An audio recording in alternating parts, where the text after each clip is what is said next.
Hello guys, welcome to Informer. Please like this video and also subscribe our channel. I hope you will enjoy our today's story. My wife had a crash and it showed she was not faithful. I left her at the hospital with no money and we got a divorce, leaving her without a job. Yesterday, the hospital called to say my wife, Andrea, 29 years old, had an accident. As I drove to the hospital, I prayed she'd be okay. At the emergency room, I found her being treated. I was relieved she wasn't badly hurt. The nurse gave me her phone and things. I asked if they knew what caused the crash. She said they didn't have all the details yet, but the police were looking into it. The cops arrived and gave me a copy of their initial investigation. I was shocked to find that she was intoxicated, rammed into a parked car and later derailed onto a sidewalk. Luckily, she didn't drive to the other side and hit the road. Otherwise, it would have been fatal. As the information about the accident unfolded, I grew suspicious. First, she was not supposed to be driving through the road where the accident happened. It was Wednesday afternoon and she was supposed to be at work and not driving 25 miles away from her home. Second, why would she be drunk in the afternoon? The cops handed me the copy of the dashboard footage and it suggested that Andrea was playing loud music and rash driving. The alcohol was determined during her medical examination. I was investigated for an hour. The cops wanted to know if she was depressed or had a fight with me before she decided to get drunk and ram into a parked car. I had to show them the chats of yesterday and the day before. She texted me in the morning yesterday, asking if I would come late or usual. I said usual, but if I think it's going to be late, I'll inform. She ends up with a, "I love you" and heart emoticon. I had no phone call with her after that for the cops to think I was behind her depression or dilemma or whatever it was. They asked me what Andrea was doing in the accident location where she was returning from. I told them I didn't know what happened. At first, they didn't believe me, but after looking into it for an hour, they believed me and let me leave. They didn't think I did anything wrong. Then I could see Andrea. I went into her room at Cuddler. She was partly awake. The first thing she asked was, "Where's my phone?" I was surprised. She was still feeling some pain and the effects of the medicine, but all she wanted was her phone. I told her it was with the hospital staff, even though I had it. She seemed relieved. My mind was already fogged with the investigation report, and now her weird question made me even more suspicious. There were so many questions in my mind, but I decided to park it until she recovers. I cuddled her to sleep. Her behavior sparked curiosity in me. I pulled out her phone from her bag where the nurse had handed over to me. It was discharged. I used my power backup to charge it. As soon as I switched it on, it started buzzing with several notifications. I put it on silence mode. All the buzz subsided in a minute, but there was a continuous notification popping up from one chat. I couldn't read the message from the locked screen. Then there was a call from someone saved his corner house. This is a small eatery at the corner of our block from where we regularly order takeaways and home delivery. But why was she getting a call from the restaurant so late at night? I kept staring at the screen, contemplating whether to respond or not. There were now some 5 back-to-back calls from that number with an occasional chat notification. I'm not an insecure person who goes around snooping into my wife's personal space, but the circumstantial evidence forced me to forget my morals. I unlocked her phone using her fingerprints. She was in a deep sleep under medication, and I spent the night sitting by her bed and uncovering my failed marriage. As I suspected, the chat notifications were from the same contact that she had saved as Corner House.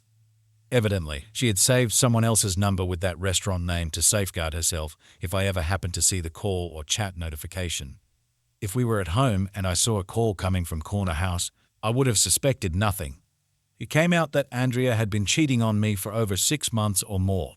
I checked a fair partner's number on my phone, and he was not on my contact list. I looked it up on a caller app and found his name to be Kevin. I knew no one was such a name. It's difficult to determine when it actually started.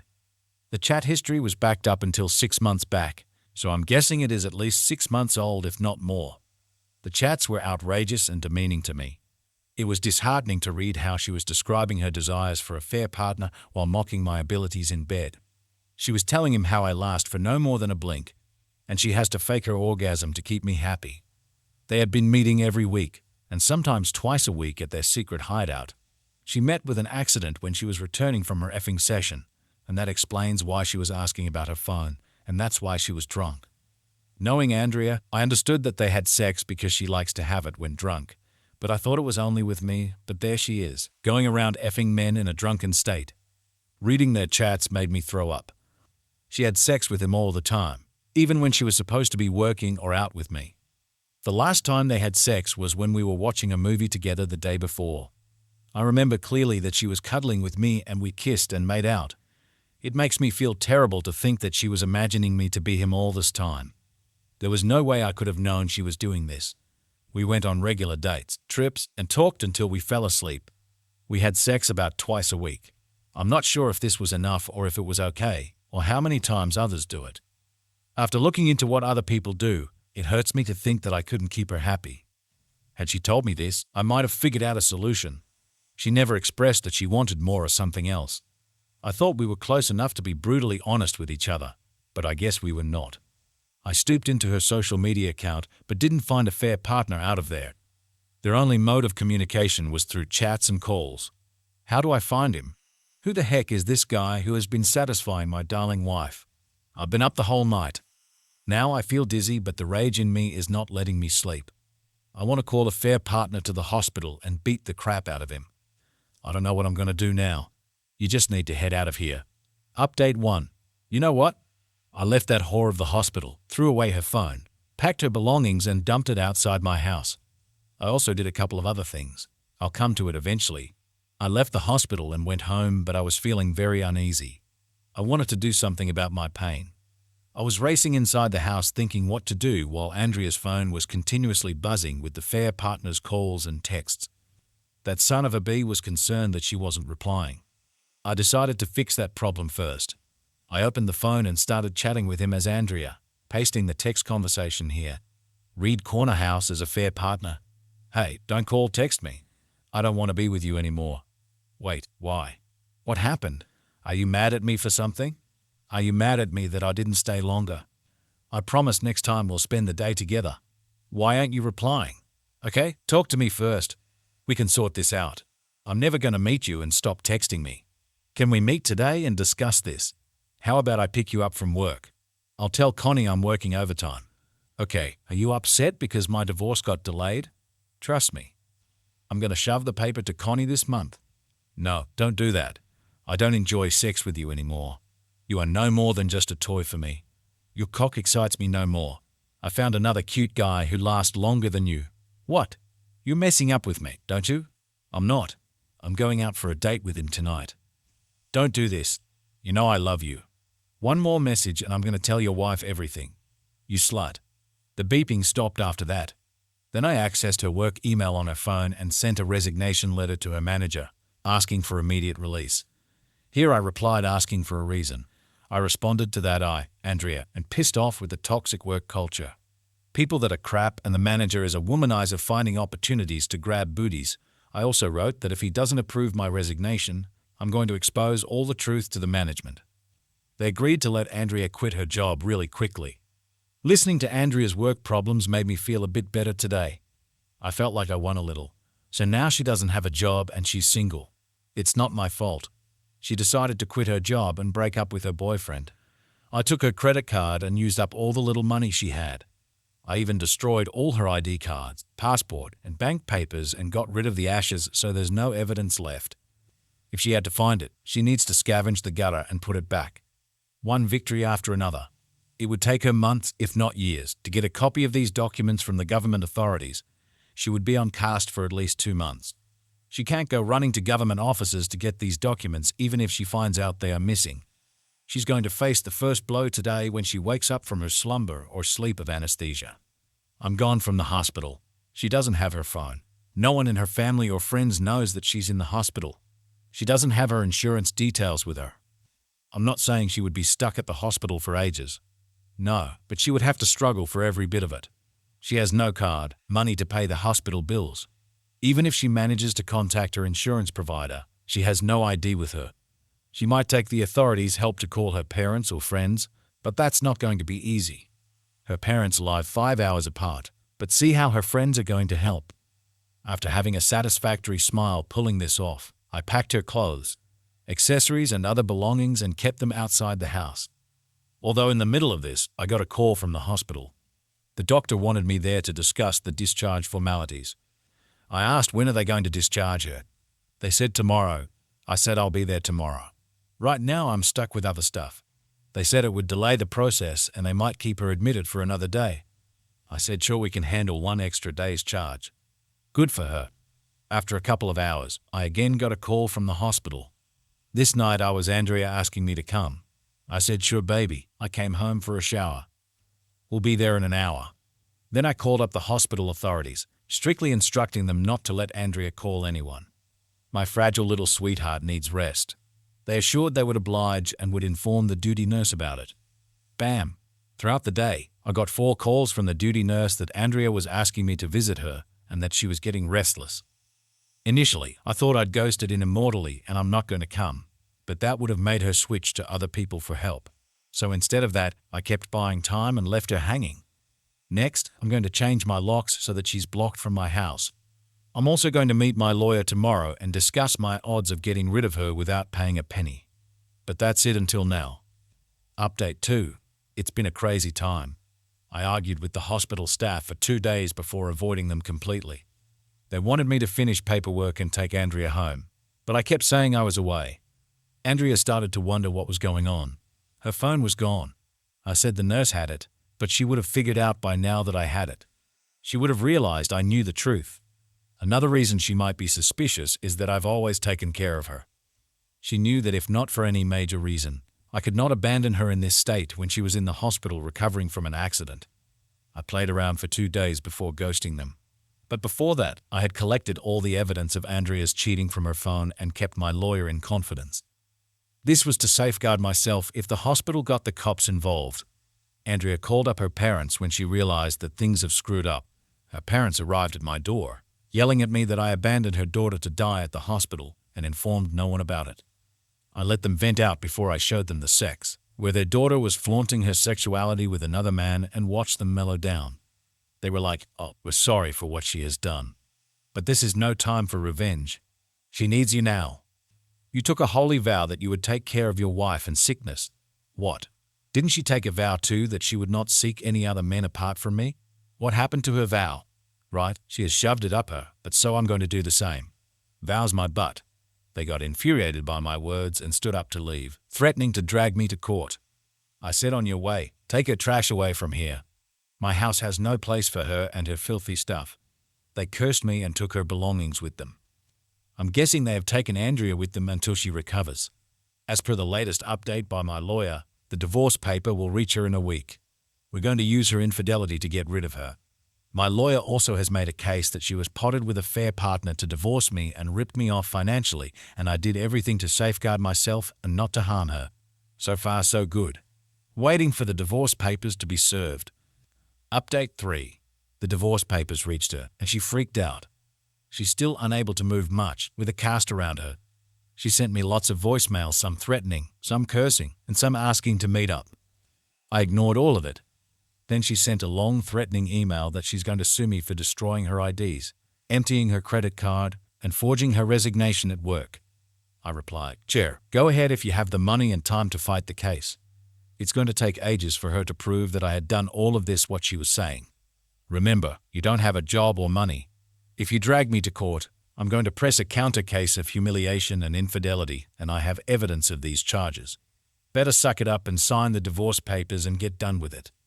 The threats and pleading stopped, but she was not signing the papers either. She emailed my lawyer that she needs a meeting before deciding on her move.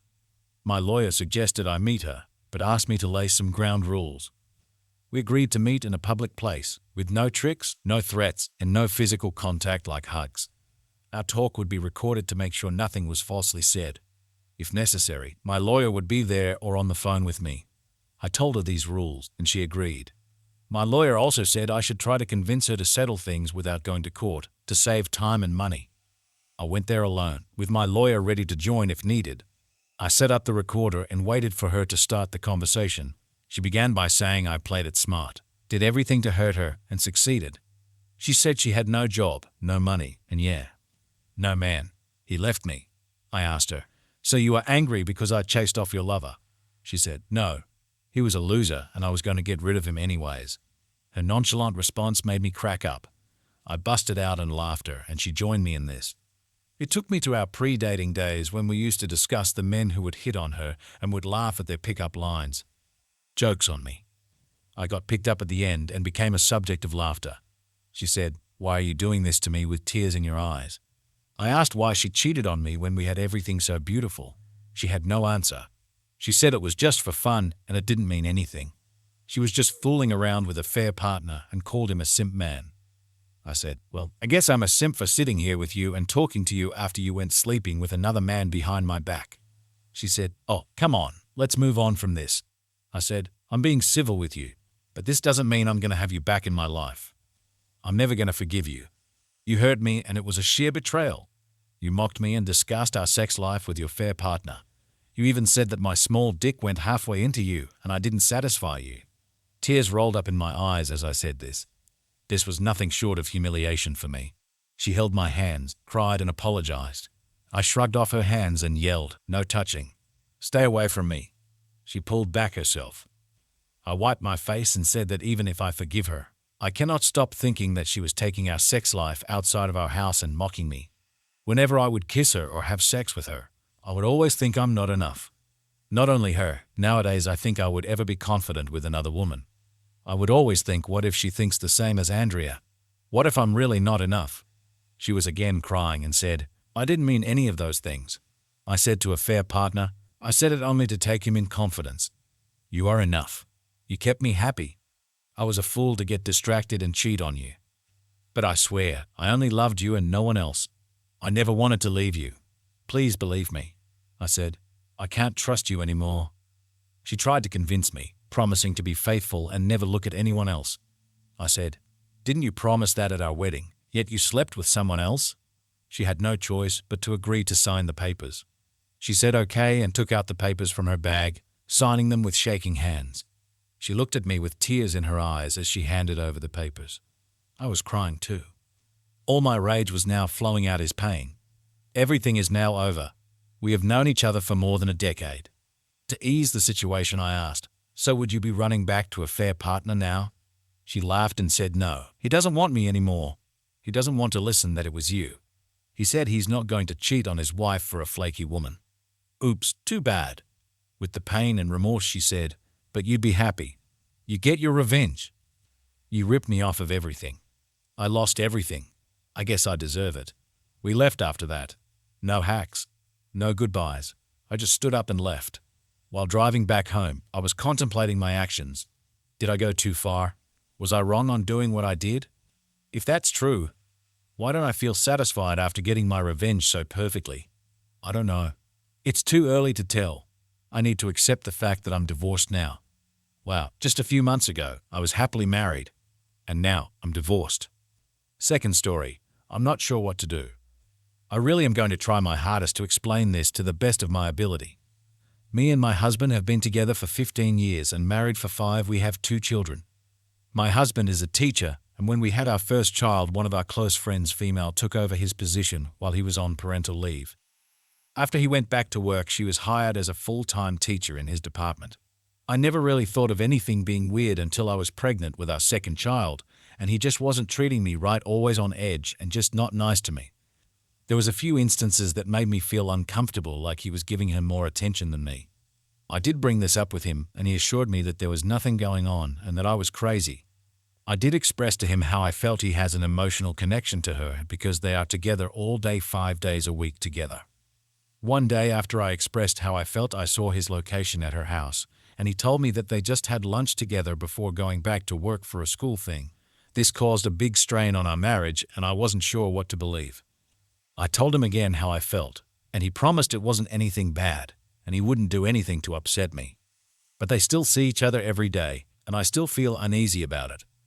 Now, this year, they went on a school trip and had lunch alone in the city, and he didn't tell me. I only found out because she mentioned paying him back for lunch when we were with friends. I'm confused and don't know what to do. Am I overreacting? We have 2 kids, and I'm not sure what to do next. Nothing I say seems to make him want to stop this. If you read this far, thank you. I'd appreciate any advice. Thanks for watching till the end, and please don't forget to subscribe. Informer.